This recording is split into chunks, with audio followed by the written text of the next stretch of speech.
As a partner on a free zone investor visa, what is the best way to pay myself a salary?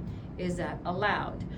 Yes, that is allowed, and this is an interesting question, and it's important to separate two relationships. So when you're a partner in the free zone visa or the free zone company, it means you are a shareholder in the business. But also, and so therefore, as a shareholder, you have certain rights and obligations under the company's law as a shareholder, which means you have to invest in the business, you have to support the business expenses, but also you're entitled to dividends, for example.